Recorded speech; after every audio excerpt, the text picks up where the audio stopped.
Good morning. A very warm welcome to the CICV Forum's third webinar. Today we are going to look at the Coronavirus Job Retention Scheme, Unfurloughing and Restart, followed by a look at some of the challenges facing the industry from an employment perspective. My name is Fiona Harper. I'm the Director of Employment and Skills for Select, the Electrical Contractors Association of Scotland. I am joined today by my colleagues on the employment subgroup. We have Vaughan Hart, the Managing Director of the Scottish Building Federation and the Chair of the subgroup. Stephanie Lowe, the Industrial Relations Manager at SNPF, the Scottish and Northern Ireland Plumbing Employers Federation. Paul Mitchell, the Head of Employment Affairs for the Scottish Building Federation. And last but by no means least, Pete Walker, the Director of Health, Safety and Training for the British Constructional Steelwork Association, BCSA. While I have your attention, let me take a few moments to explain what the CICV Forum is. The Construction Industry Coronavirus Forum is a collective of 24 members, representing professional and trade bodies.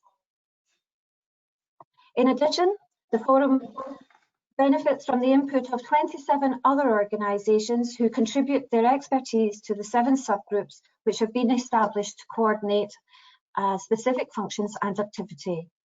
The subgroups are commercial, future planning, skills, clients, health and safety, communications, and of course employment. Between us, we represent about 27,000 operatives and 6,000 businesses.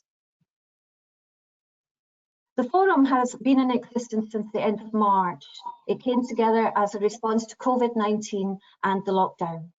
We gather intelligence, share advice, and speak directly with the Scottish Government on issues affecting the industry in the current crisis. We have a website and we have been busy producing guidance for our respective members and the wider industry. Please take a few moments to look at our website. The website is classed as open source, and you are more than welcome to use any of the guidance for your own organisations and companies. Now, before I hand over to the presenters, there is just one piece of housekeeping to be aware of.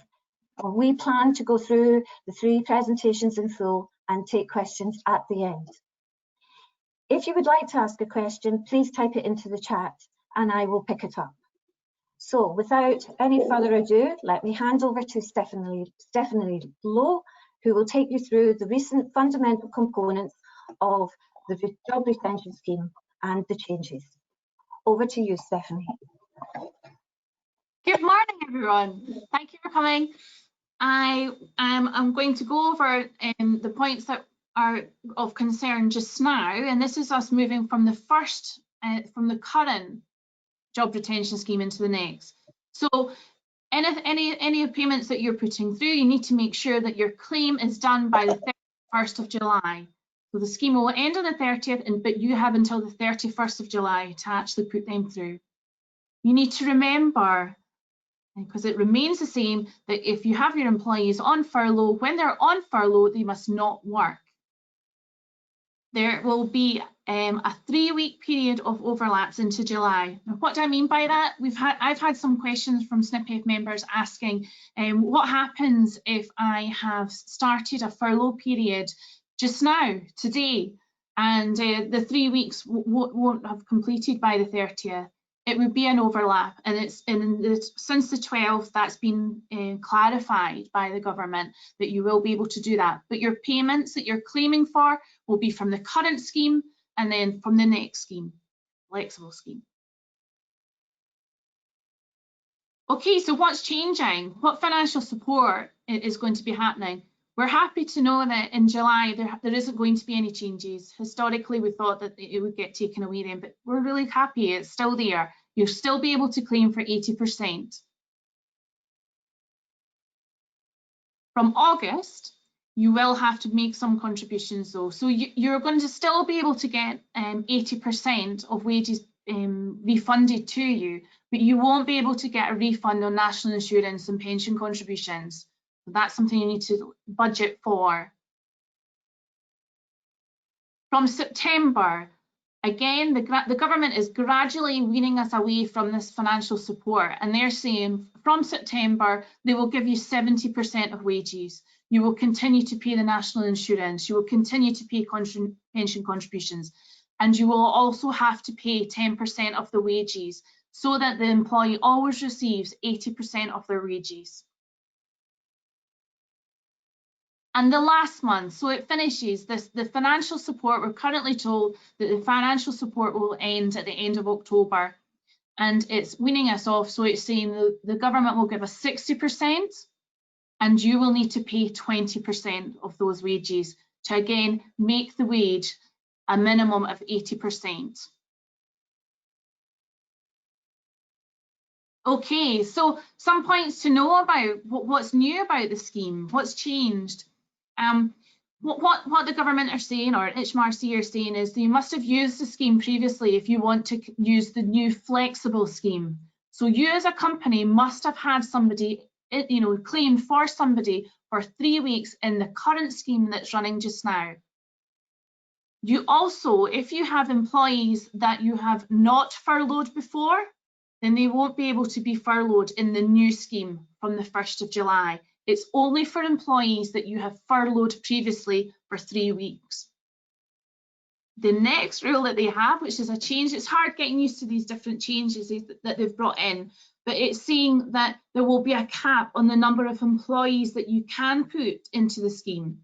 So it's saying that previously on our current scheme, if the maximum number that you've ever claimed for at any point in time was 10, for example, that will be your maximum amount of employees that you can claim for moving forward from the 1st of July on the new scheme. If you're going to go ahead with this, then you need to, in the same way as you did for the previous scheme, you need to make sure that your employees are in agreement about being flexibly furloughed, because you might be saying, I'm going to pay 80% of your wages, but I'm also going to get you to work some hours as well. You're going to work part-time. The payment is only for the hours that they are not working. I think I'll go on to that in another point, but I'm really stressing that. What will you be needing that's in addition to the current information that you've been giving to Inland Revenue? So you will be required to submit the normal working hours. So what they normally would work might be 37.5 working week if you're a plumber, but it might not be, it might be 40, but what their normal hours are, they need to know that. They need to know what hours they are not working. That's the other figure that you'll be giving. And this will be calculated in hours.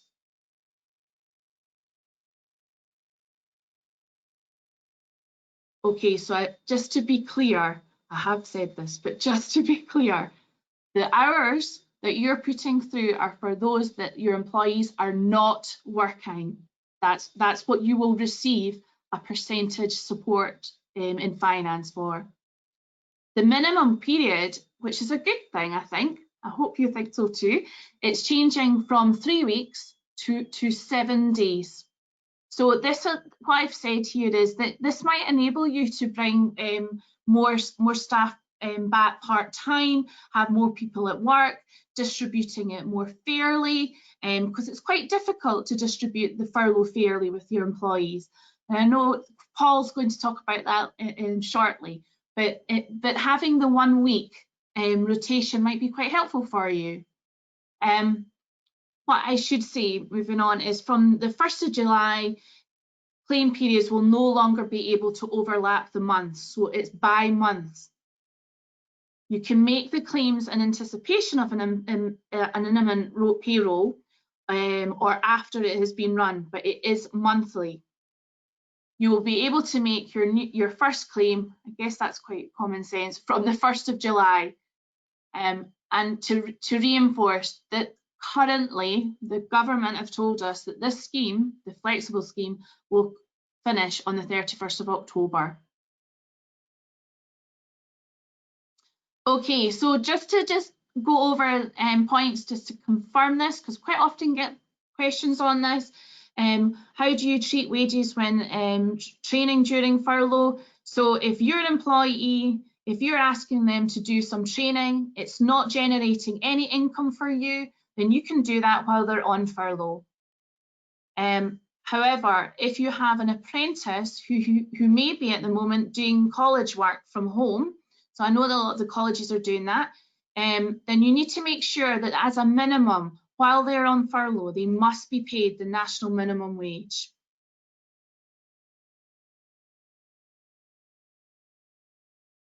Okay, payment of holidays during furlough. So over the months that it's been unclear about that, but the government made sure that we knew eventually that you can have holidays during furlough. But it's to say to you that an employee who is on holiday must be paid 100% of their wages. So it can't be 80%, it can't be 70, it can't be 60, it needs to be 100% of wages that they would receive if they are ever on annual leave.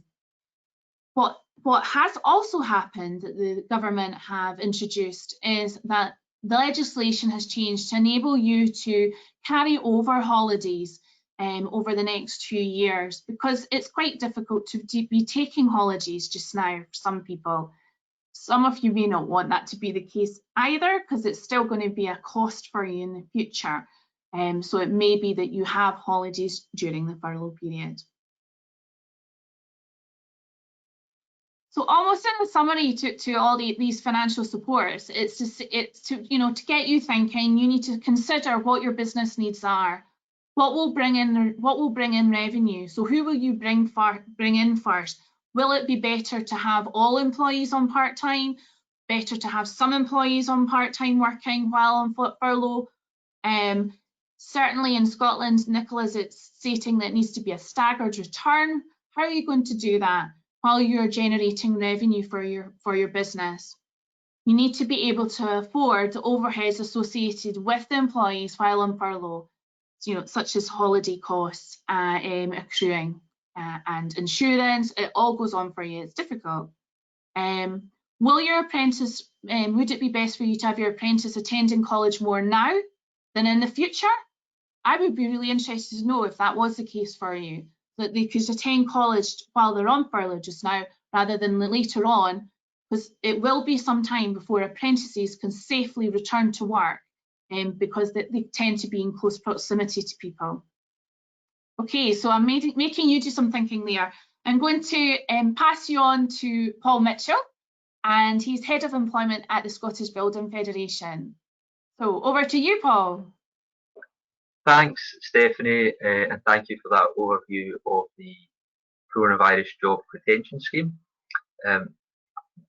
Good morning to everybody listening to today's webinar. I'm going to talk to you today a little bit about the unfurloughing process and returning to work. And at the outset of my section, I wanted to draw your attention to a document that the CICV Forum have created. That's the Returning from Furlough document, which is available open source, as Fiona mentioned earlier, online at the address on screen. Within that document, there is advice on the process of returning to work, but there's also some really handy template letters that you could issue to advise your staff that you're asking them to return to work.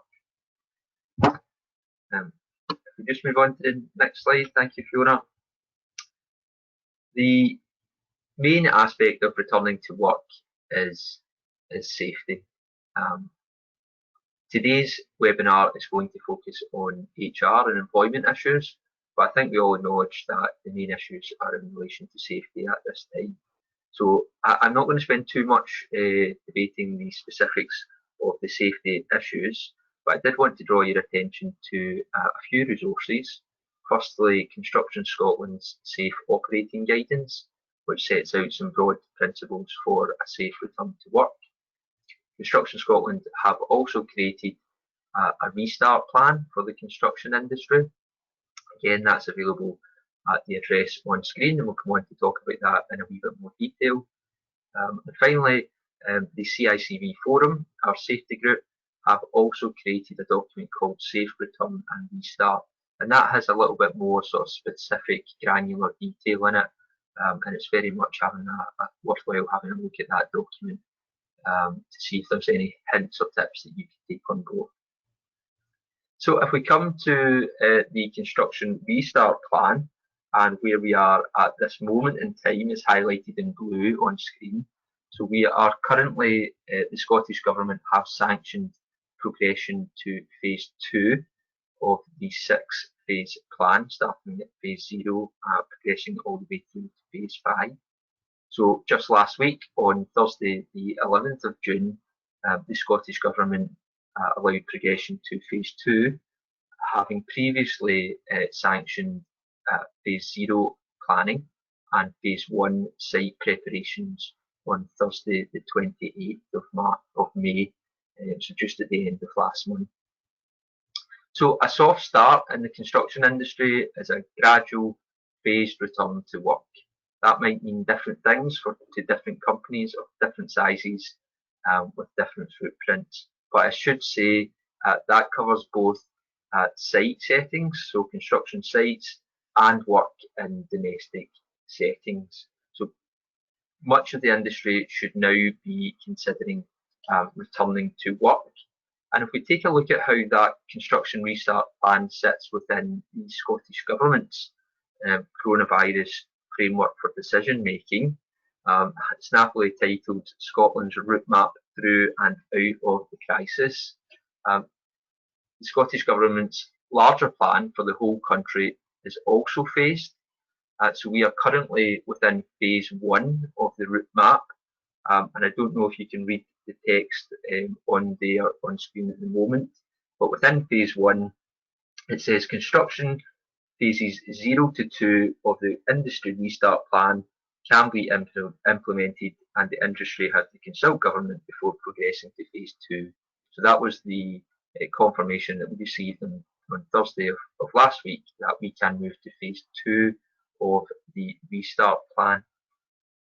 So there is some confusion being generated between the stages and phases within the construction restart plan, where we are currently at phase 2, and the phases within the Scottish Government's route map, where we are currently still at phase 1, and we're hoping to progress to phase 2 of the route map on Thursday of this week, all going well. So that's a broad outline of the safety procedures and where we are at this moment in time. So we are allowed to commence a soft start, gradual phased return to work, and we should now be considering when we wish to unfurlough our staff. So there are 3 main questions that I think we have to ask ourselves when we're beginning to put a plan together for bringing operatives and staff back to work. The first is it recommended? So does it adhere to the Scottish Government's route map, and within that the construction industry's restart plan? Is it sufficiently safe? And obviously all employers have a general duty to their employees to keep them safe, and you should be starting to look at some of the issues within the Safe Operating Guidance and the CICV Forum's restart guidance, to making sure you are conducting risk assessments, making modifications to site, and making sure you have preparations in place to keep all of your staff safe. The final question that I have asked on screen there is the return to work effectively communicated? So how do we get in touch with our employees and advise them that we would like them to return to work? So those are the 3 questions that we should be planning for when considering the timing of a return to work. So the process involved in unfurling staff, once you've made the decision that you would like to return to work, you should start to consider what process you're going to put in place to make that happen. So the first thing that you may wish to do is to check your original furlough agreement and check within that document for the arrangements that you may have agreed to unfurlough staff. So does your furlough agreement have provisions within it which detail how the variation of contract for furlough may come to an end. For example, a furlough agreement might have a notice period in it. You may have to give your employees a period of notice before they can return to work. However, in general terms, if your furlough agreement does not mention a notice period, then I would suggest that you give your employees a reasonable period of notice. There's no fixed duration for that, but please be flexible and reasonable and give them some period of time, if at all possible, before between notifying them of the return and their return date. It's also worthwhile to look out for any collective arrangements that you might have in place with a trade union, for example. Was your original furlough agreement collectively bargained and pulled together through a collective consultation?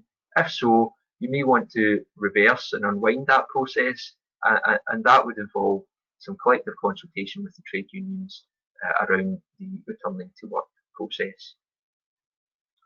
It might also be worth considering at that time whether you are going to implement any variations of contract. So, for example, a change to working hours or start-finish times to try and improve safety arrangements in the workplace. I'm not going to say too much on this point because I think my colleague Vaughan is going to speak on that later. Once you've got through those initial measures, if you feel you have time, bearing in mind we are now within the soft start phase, you may wish to send a preparatory letter to your employees. This would advise them that we are now within the soft start phase, that they may be returning to work imminently, and it could also outline the health and safety measures that the company has implemented. Within that letter, you can also enclose a coronavirus questionnaire, and that could ask questions that are aimed at providing you with information in relation to the circumstances of each individual employee. For example, are they shielding, are they self-isolating, or do they have any health concerns or general anxieties about returning to work? And that could allow you to start a conversation with those employees who have such difficulties or concerns. I mentioned earlier the return from furlough document. There is a template preparatory letter within there and a preparatory questionnaire as well. After you get through that process, you may wish then to write again to your employees with a return to work letter. Again, please make sure you're given an appropriate and reasonable period of notice. State the date on which you would like them to return, the location to return to, and the arrangements. So, for example, be sure to mention that their pay will return to the appropriate pay levels for conducting work, but also make sure that you spell out arrangements for arriving at site, for example, for travelling to and from site, so that when they get to work, they can behave in a safe way on site.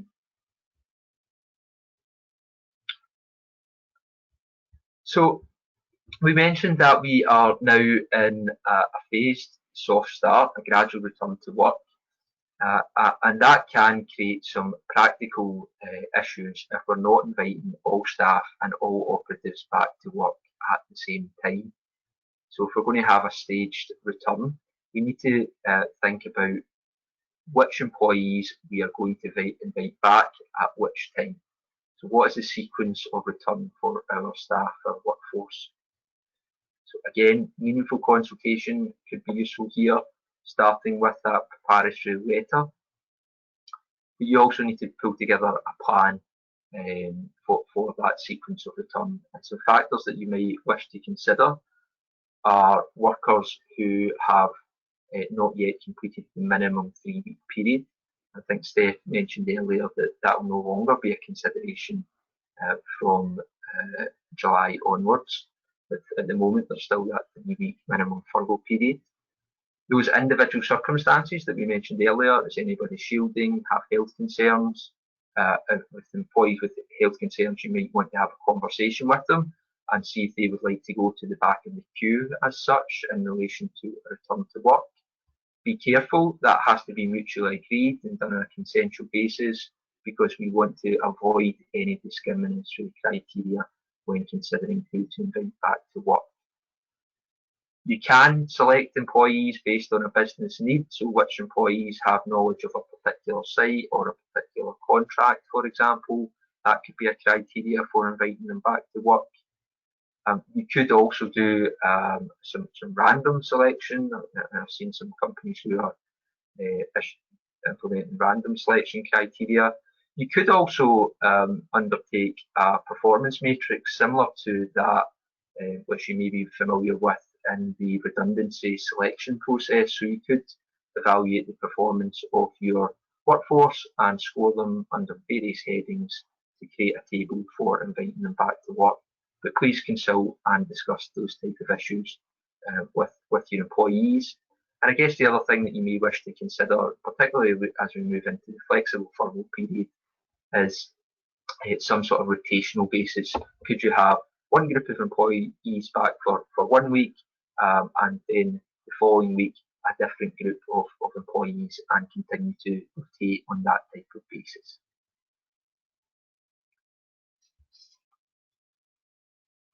One issue I wanted to bring to your attention was those workers who may be unable to return. And again, this could be picked up if you have a conversation with your staff, or if you issue a preparatory letter. So there's some genuine reasons why staff may be unable to return. Those that are shielding, those that are symptomatic and self-isolating. Nowadays, perhaps those who've been contacted by an NHS contract tracer to advise that they must self-isolate because they've been in touch with somebody who has symptoms. And lastly, those who are quarantining having returned from abroad. So there are genuine circumstances where employees will be unable to return to work, and employers should respect those designated isolation periods and thresholds. At all times, communication and consultation will help identify those issues and the timings that you're going to have to put in place before you can invite such employees back to work.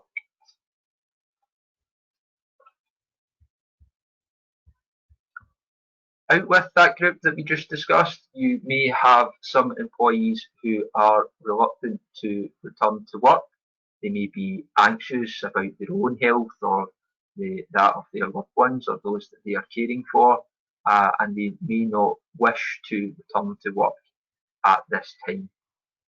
What I would advise you do in those circumstances is, again, communicate with the staff, consult with them, try and ascertain what the issues are that they are causing them concern.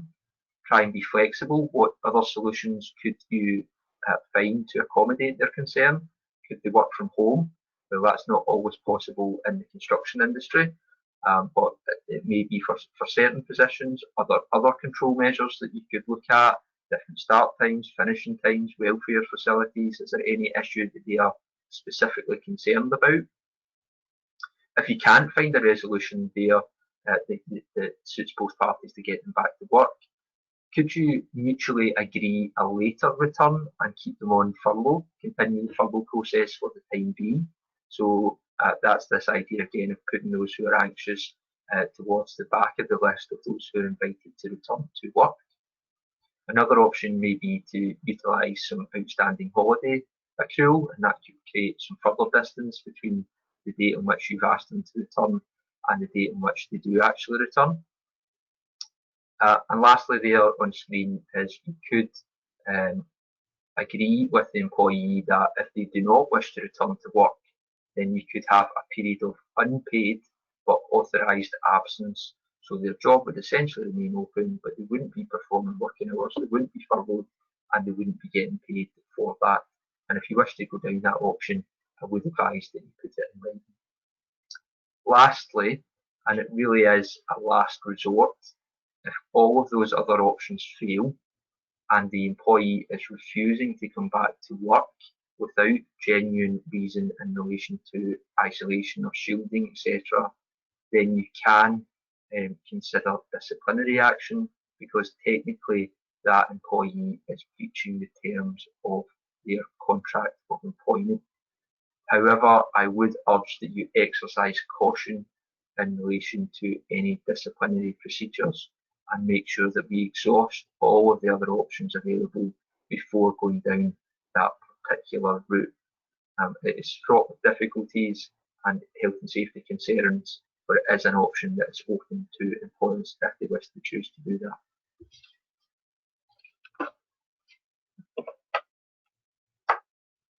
Next slide, Fiona, please. Thank you.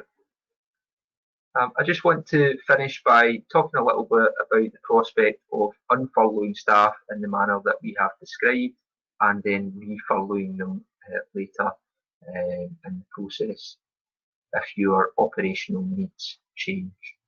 So the first thing to be clear of, at the moment there is a 3-week minimum furlough period. So in order to qualify for grants through the Coronavirus Job Retention Scheme, you must be furloughed for a minimum of, your employees rather must be furloughed for a minimum of 3 weeks, 21 days. However, there is no minimum period for a return to work. Employees could return to work for 1 single day if that's what the operations of the business require. So there's no minimum return to work period. That the minimum furlough period for those who finish their current furlough going into July will be eradicated. So from July onwards, there'll be no minimum furlough period, and that will give employers a little bit more leeway to rotate staff on and off of furlough, and just making sure that you seek their written agreement to re-furlough them if you wish to do that. You could, at the start of the flexible furlough period in July, get a flexible furlough agreement with them, which allows you to put them on and off furlough for the remainder of the Coronavirus Job Retention Scheme. I would urge that you retain records of any unfurloughing and re-furloughing process, as HMRC have asked that employers keep a copy of these for a minimum period of 5 years, as they may be audited in the future. So I think that's my section coming to an end. So I'm now going to hand over to my colleague, Fawn Hart, who is the Managing Director of the Scottish Building Federation. And Fawn is going to take us through some details in relation to organisation restructure, redundancy and contractual variations. Paul, thank you very much. Good morning, everyone. Before I go on to the first slide, first of all, can I apologise in advance, because I do feel as if I've got a wee bit of a negative section talking about what could happen and really looking at what we need to do to prepare for what we're going to do next. Some of the slides are very detailed, and I don't intend to go through them in minutiae of detail, but you can use the slides thereafter as a reference document. Again, I think obviously what I will be doing is covering some of the key issues for consideration in light of the short and medium term future. And before I do that, what I want to do is in the first slide, if we can move on to the first slide, is have a wee look and a reflection what happened in the last recession from sort of 2008, 2010 onwards. And what we saw then is, you know, probably in most of our careers before now, a huge need to reorganize our businesses due to the volume of work. In addition to the fact that what we saw then again is businesses looking to diversify their business model, look to do things differently to they did in the future. And I think we learned a lot from that period of time. In Scotland, we report that at least 30 to 40,000 jobs were lost within the construction and related industries, which was, as a lot of us saw, was absolutely devastating for nearly a 10-year period. One thing we did see, and I think we've had that discussion amongst the group of us within our subgroup, is employers often waited to the last minute to reorganize and reduce the size of their business. This did result in insolvency, and the argument put forward was, You know, if proper planning was put in place at the very beginning, that could have been mitigated somewhat. And again, you know, I urge people to look and review their business and their business models and plan. And I know that's quite a difficult thing to do. And sometimes the old analogy, if you keep the kitchen door shut, it is perceived to be clean inside. And I think often, we need to have a look at a level of realization what's happening. Again, what we did also see is a failure to properly consult or select did lead to a significant number of unfair dismissal claims.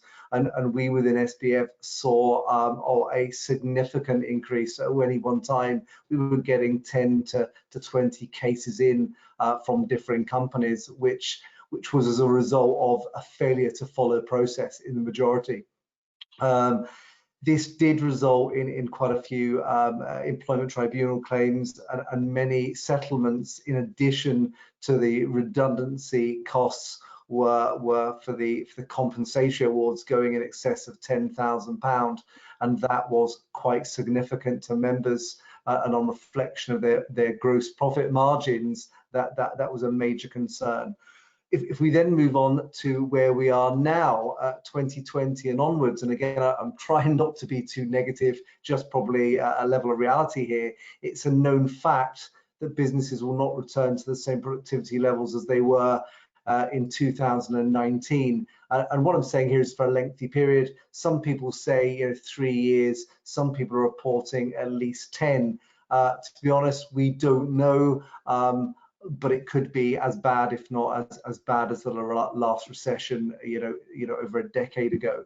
I think the things that we do know is there will be a potential of an immediate and sustained reduction in business as a result of either business stagnancy or even decline. We've seen already that some customers are reviewing the contractual undertaking, and in some contracts, they are reducing the need for work to be done because they know the current work will potentially cost more, or it will take a longer time to actually complete. I think we've all probably come to this conclusion because the way we're now living our lives, that also working practices will in the majority need to change, most definitely in the short term, but I think we need to also get into a level of realization that we're looking at potentially medium to longer term as well, and what sort of effects will that have on our business and how we manage the business. And as that then moves on quite quickly to saying, most companies will need to change the way in which employees are going to be working. And I think we all ourselves have realized that we are working very differently than what we did prior to the shutdown at the end of March. And therefore, that probably leads on to the next slide by saying that the requirement to reorganize, restructure, or even make business changes will be inevitable. The first thing we'll then look at is, and again, don't want to go into this in too much detail, the first one is reorganizing, applying a different methodology of doing something, carrying out our business. And that will most definitely take place because we all have to do our work differently, and we might need to bring in, shift patterns, different ways of working, looking at planning, which will, in the majority, affect how our employees carry out or how we apply their contracts of employment. So we will have to look at changing roles and responsibilities. The next one, restructuring, an interesting one, and some of us that sort of were around and working, and suppose especially some of us in employment relations in the 80s and the 90s, we saw massive levels of restructuring, and where we saw that was as a result of new technological change. It was also as a result of privatization and the need for companies to make a greater or protect their margin. So what we saw is levels of management tiers or supervisory tiers being taken away from structures. Do I see that happening now? Yeah, potentially. If we need to protect margins of our businesses, then there may be a consideration of boards of companies to say, do we need that level of supervision? And by doing that, that will actually manage some of the other increased costs that we're going to face moving forward. And then the last one, last but not least, and probably the most negative, is therefore saying, look, you know, we've done everything we can, we have a diminishing levels of work, and therefore what we then need to do is reduce our head count, and as a result make people redundant. So if we move on to the next slide, first of all, looking at the common terms reorganisation and restructuring, and without boring you, we would look upon these as sort of Section 98 of the Employment Rights Act, which comes under some other substantial business reason for either dismissal or changing our business. Now, these terms are not legally defined, and therefore don't come specifically under acts of employment, but we do refer to them quite a lot. And usually, again, they refer to changes of the organizational structure or to the roles that are carried out within the organization. These may or may not involve a loss of headcount. And this is where, without going into this case in a lot of detail here, this is where reorganisation restructure potentially crosses over redundancy. In the case of Pacman and Fulton, the Pacman family were running an accountancy company, and Mrs. Fulton was one of the accountants. They brought in new software, and what that then resulted in is the company wanting Mrs. Fulton to carry out the work in a different way to reduce her hours. But what they argued in the tribunal is that it was not a redundancy, and therefore they did not need to pay a redundancy because it was in fact an organizational restructuring and there was no loss of headcount. And what that case taught us is there does not need to be a loss in headcount physically to have a case of redundancy, which we'll go into in a little while. So if we move on to the next slide. It is arguable when you're reorganizing and restructuring your business that there is not a defined or specific defined process. However, common law has taught us that what you must do is you must consult with your employees. And Paul mentioned it a couple of times in his presentation, where we talked about this thing called meaningful consultation. And meaningful consultation, quite simplistically, is you talking to your employees and actually getting some feedback. At the end of the day, the decision is the management decision. But what the law tells us is we must make sure there is a defined two-way process, and we must have considered what employees have also said in response to our concerns or our proposals. If the result is anticipated to end in termination due to a post-fundamental change to the contract, we must also consider, most definitely if we're bringing the contract to an end, the notice payment will be applicable, but also what we need to consider is whether a basic award is also applicable. And again, the basic award is what is most commonly known as the redundancy payment. So again, we would need to consider that. And although not argued a requisite here, I would personally argue that you should consider suitable alternative employment, which should be a reasonable consideration as an alternative to perhaps the dismissal, even when you're reorganizing or restructuring. So going on to the next slide, very briefly look at the term of redundancy definition. And again, boring you with a wee bit more law here, is for the purpose of the Employment Rights Act, the employee who is dismissed should be taken by reason of redundancy if the dismissal is wholly or mainly attributable to three main factors. The first, that you have ceased or you intend to cease the business to which the employee was specifically employed.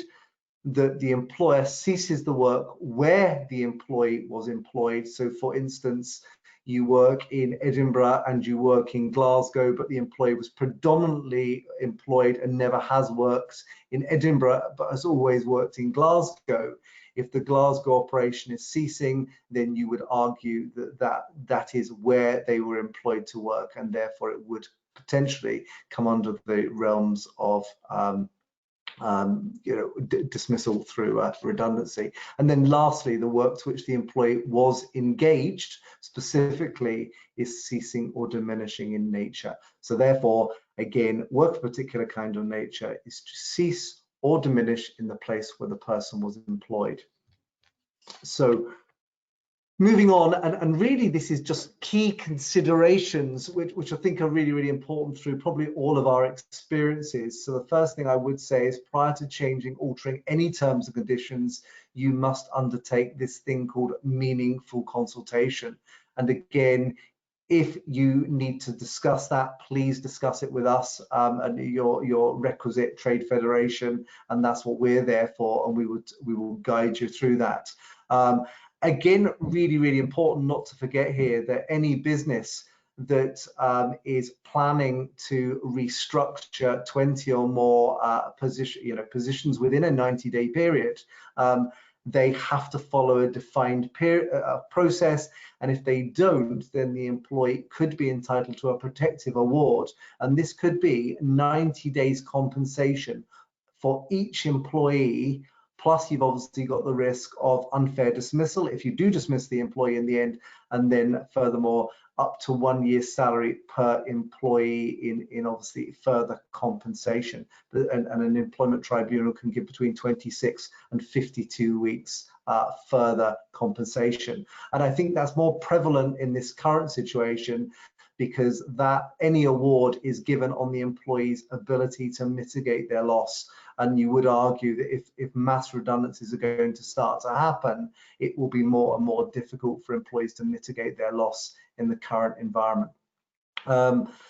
Again, goes without saying, creating the culture, creating the change is a matter of good communication. And I always say this, that employees often never like what you have to say to them, but if they understand what you're saying and why you're saying it, generally that they are less likely to take you to an employment tribunal. So, in my experience of working within the tribunal system, in the majority, I would still argue the high 80% plus as a result of poor and ineffectual process or communication.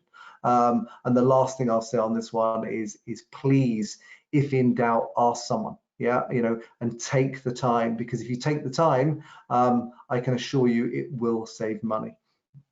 Moving on. So we're now going to look at varying contracts of employment, and again, this could be quite a complex area, but I want to try and make it as simplistic as I can.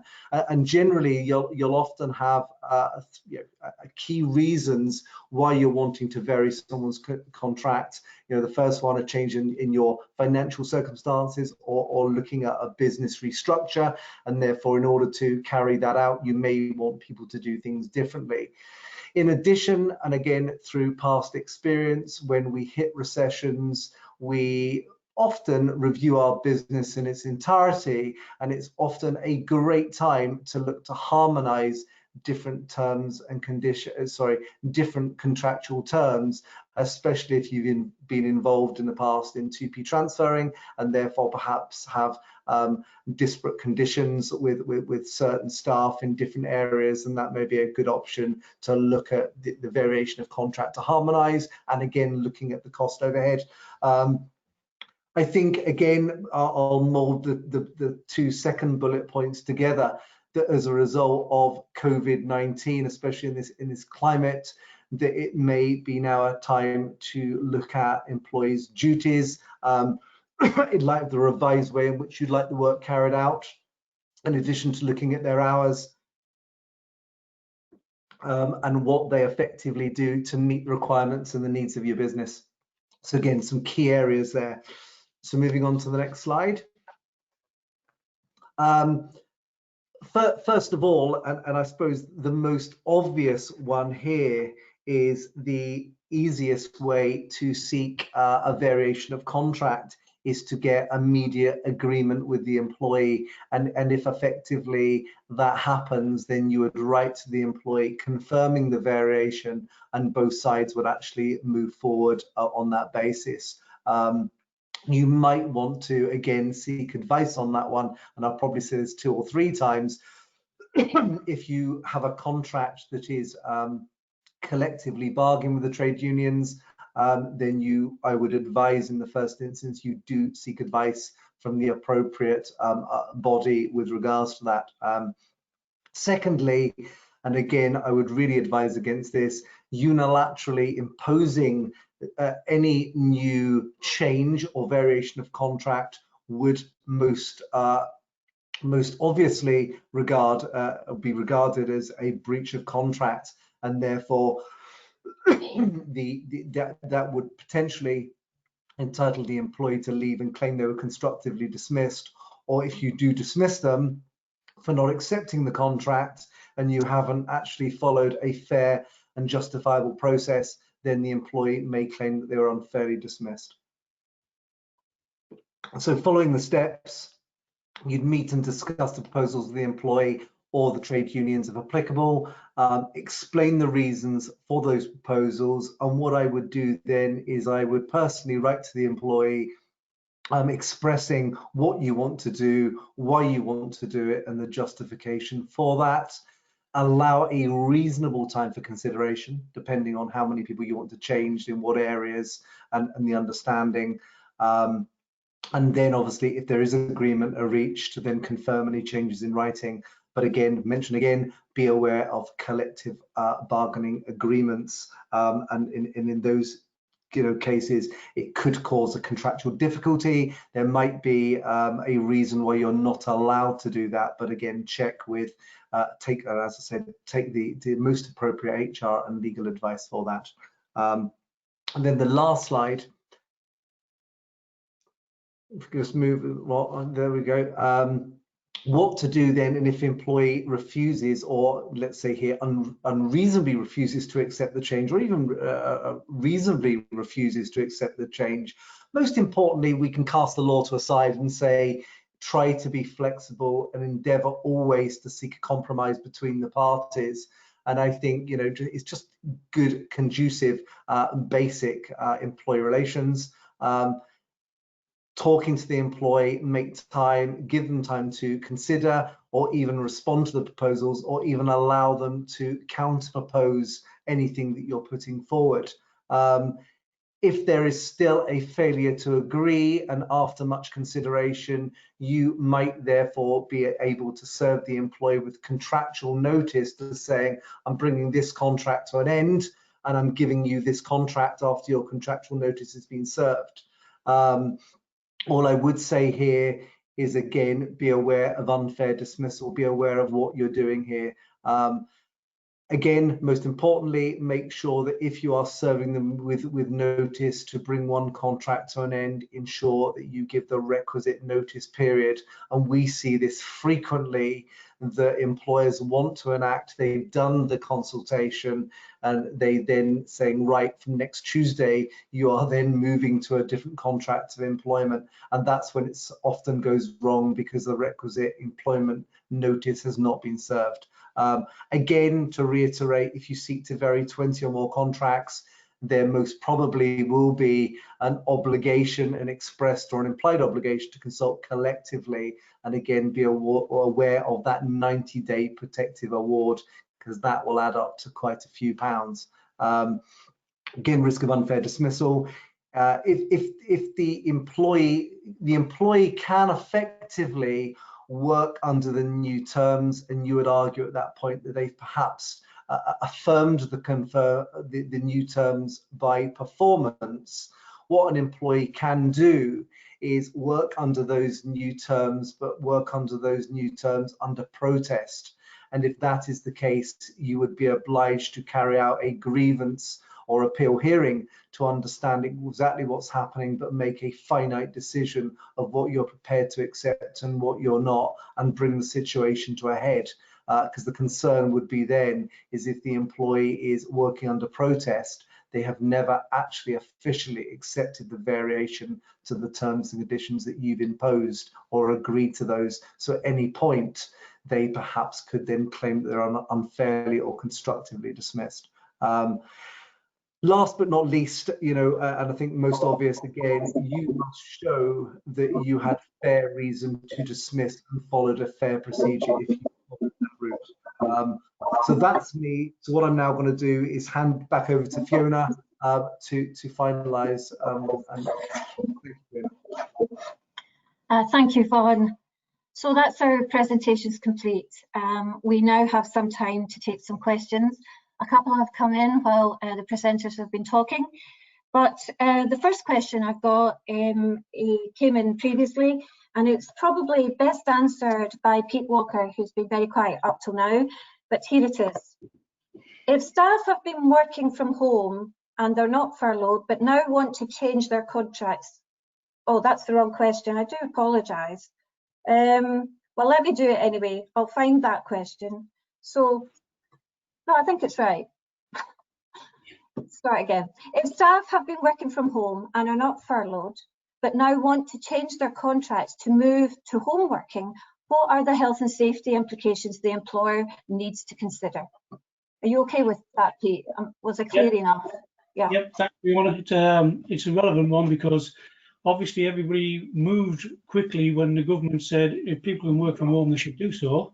So the employers kitted out their employees with the software, if you like, so they can continue being productive. So the equipment could link into the company systems. What wasn't really taken care of was the working environment and the workstation, because it all happened so quick. So if you're going to change somebody's contract to work from home, you need to consider what equipment do they need? The desk, the chair, the layout, the lighting, all of these things are all under the workstation assessment. So do consider that in your decision making for contractual changes. Okay, this is one that came in while we were speaking, and it will probably be Steph or Paul that will choose to answer it. I submit my furlough claims weekly. Do I now need to do it monthly from the 1st of July? Do you want to go first, Paul? Yep.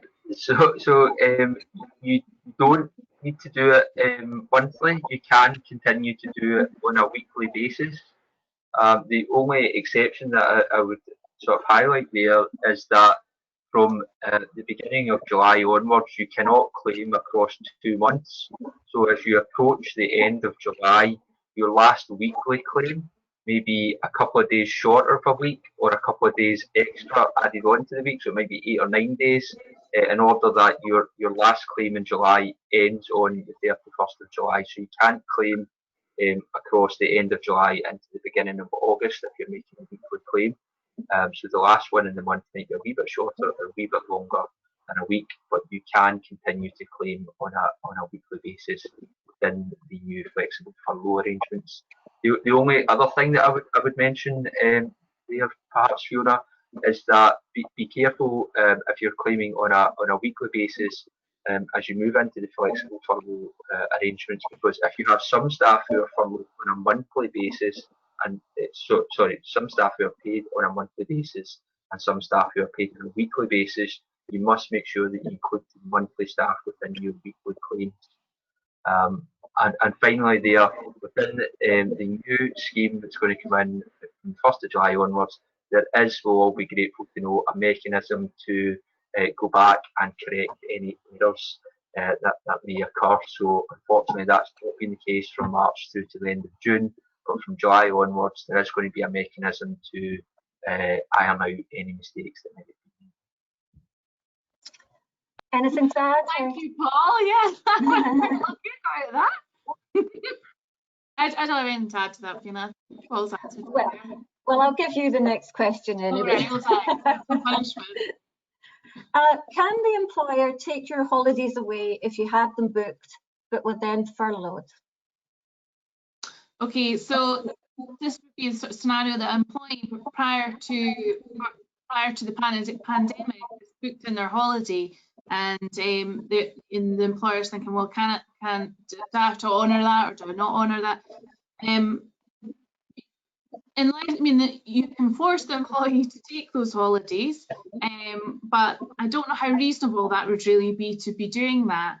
The employee could give you notice to cancel the holidays as long as they give you the right time scale of notice. So it would be a general rule is that it's double the length of the holiday that they're asking for. So they can cancel it. I don't know how. I know that a lot of employers are wanting their employees to take holidays rather than on furlough, but they have to give notice as well. But that has not changed. That has always been the case. I think some people think that that's new law, but it actually isn't. It's because as employers, hopefully everyone who's listening here is the same, is very reasonable and flexible about when their employees want to take holidays, because you just want to make sure that you can cover the work. That's what it's to do with. It's reasonable. So yeah, please be reasonable if that scenario happened with you. Okay, thank you. Paul, I think this is best for you, actually. If employees have the same skill set and no other criteria for isolating, how do you select who returns without discriminating? Yes, it's a good question. There's a couple of options that are available there, Fiona. So the first thing that you might look at particularly as we move into the flexible furlough period from July onwards is this idea of rotating staff on and off furlough, perhaps a week one group and followed by another week of the next group. And that really just makes sure that everybody gets a fair kick of the ball in terms of coming back to work and having the opportunity to once more earn their full wages. So there will be more options to rotate as we move into flexible furlough, and that minimum 3-week furlough period is removed, and employees can go back and work any type of working pattern. So it could be a day each, it could be one group in the morning, another group in the afternoon, that type of idea. So that's one option, is to rotate the staff. Another option is to look at the type of selection criteria and performance matrix that you might implement in a redundancy consultation situation.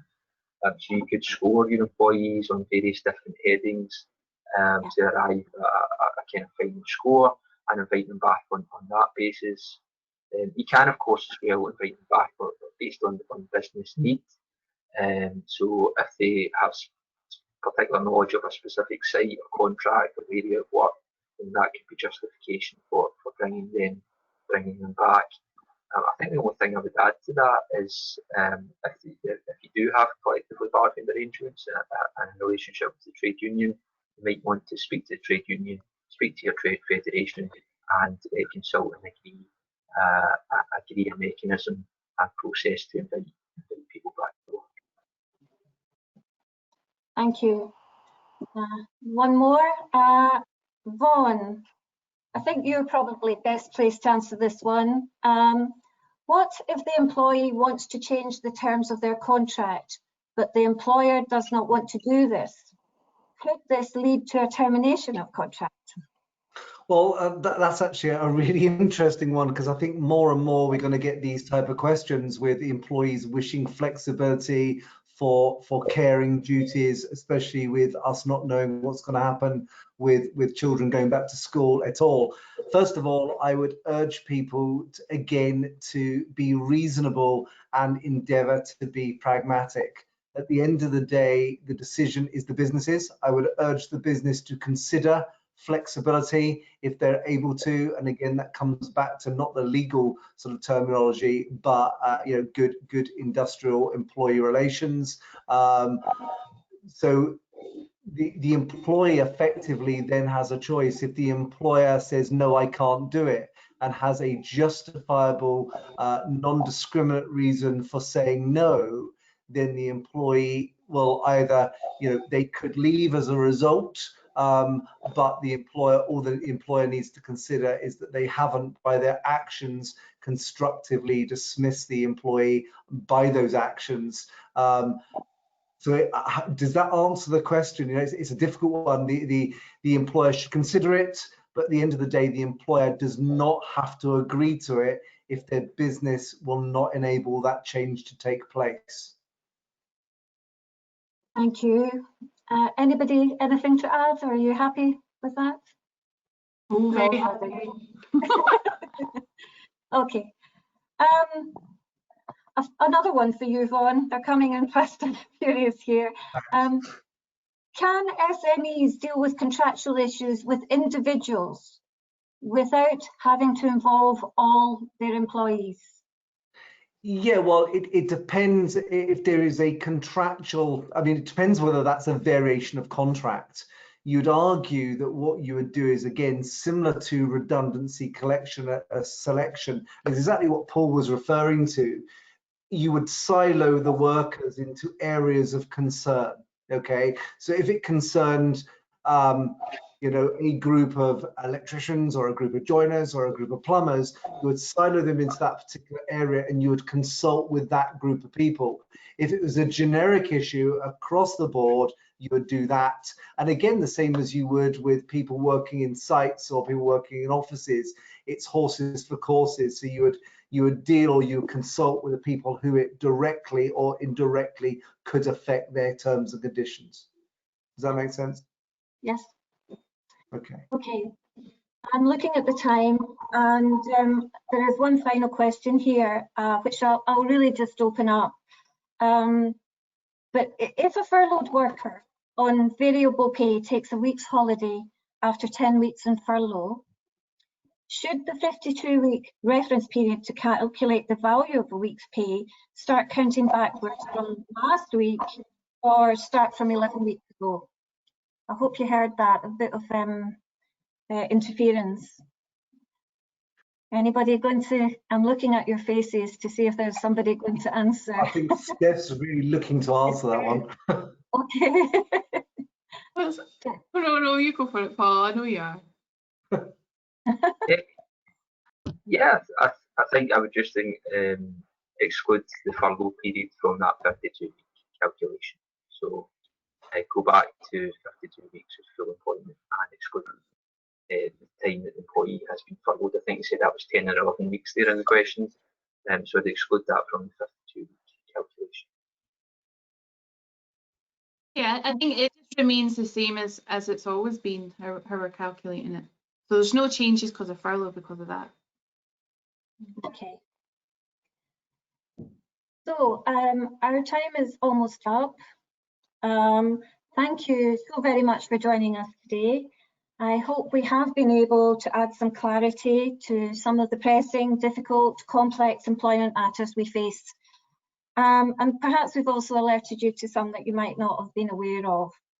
I would like to thank the presenters on your behalf. It's been a most interesting and informative session. And before we go, just let me remind you to take a look at the website. My colleagues and I produced the documents you can see on your screen. And as we've all said earlier, it's completely open source. So thank you once again for joining us. Keep optimistic, keep talking, follow good practice, and most importantly, stay safe. Thank you. Thank you, Fiona.